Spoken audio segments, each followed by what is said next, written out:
Iya. Iya. Mana tuh tiang lo? Tiang salam terus. Syederalun, anggota DPRA pada Sabtu 19 November 2022 meninjau 6 proyek venue yang dibangun untuk perhelatan Pekan Olahraga Aceh atau PORA di PD. Keenam venue yang ditinjau itu adalah basket, taekwondo, dan bulu tangkis yang dibangun di kompleks gedung PD Convention Center di Kecamatan PD. Selain itu, venue trek atletik dan sepak bola di lapangan sepak bola Blampase, Kecamatan Kota Sigli. Sementara venue sepatu roda akan digelar di kawasan objek wisata Pantai Pelangi Sigli. Dalam kunjungan 6 proyek venue tersebut, DPRA menemukan progres pencapaiannya dari 45% hingga 90%. Proyek sarana olahraga itu masih dikebut rekanan dengan harapan bisa digunakan untuk pelaksanaan PORA. DPRA meminta kepada rekanan untuk menjaga mutu proyek venue dan jangan dikerjakan asal jadi. Dalam kunjungan tersebut, anggota DPRA didampingi Sekda PD, Idami, Ketua PB PORA, Samsul Azhar, dan Ketua KONI PD, Samsul Bahri. Hasil kunjungan kita waktu yang sebelumnya bulan 9. Yang paling meningkat itu kan di gedung taekwondo. Progresnya luar biasa. Pas waktu kita turun bulan 9 itu masih tanda tangan kontrak. Baru tanda tangan kontrak tanggal 8. Tapi progresnya luar biasa.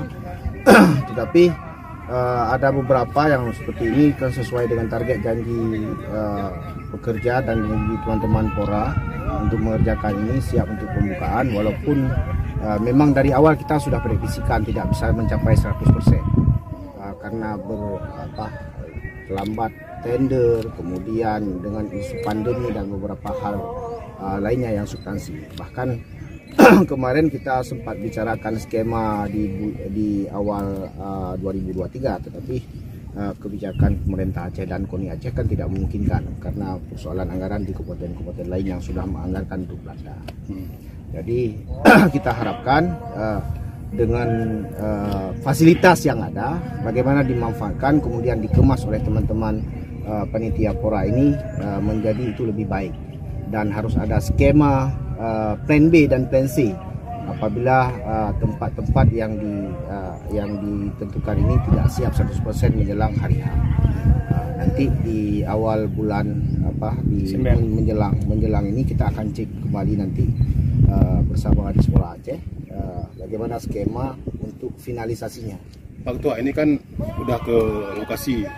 Pesan apa kepada PB PORA atau PORA KONI di sini agar ada beberapa bangunan yang belum siap bisa dikerjakan? Ya, ini minta bahwa dimaksimalkan semaksimal mungkin. Kalau misalnya ada pekerjaan yang bisa digarap konstruksinya bisa mencapai di awal Desember, bagaimana teknisnya? Pak Kadis Perkim yang lebih tahu teknisnya, apakah peningkatan tenaga kerja ditambah kalau kemarin itu 40 menjadi 60, yang penting infrastrukturnya itu selesai. Infrastrukturnya selesai tanpa mengurangi kualitas. Karena ini bukan pekerjaan bukan pekerjaan yang bisa sensalabim. Karena kita telah mulai, yang penting konstruksinya kualitasnya tetap jaga, kemudian bagaimana itu dipercepat sehingga di hari pembukaan nanti ada venue-venue yang memang ditentukan itu yang dipertandingkan di situ. Tidak harus menggunakan plan B dan dari PD, Muhammad Nazar, Serambi News.com.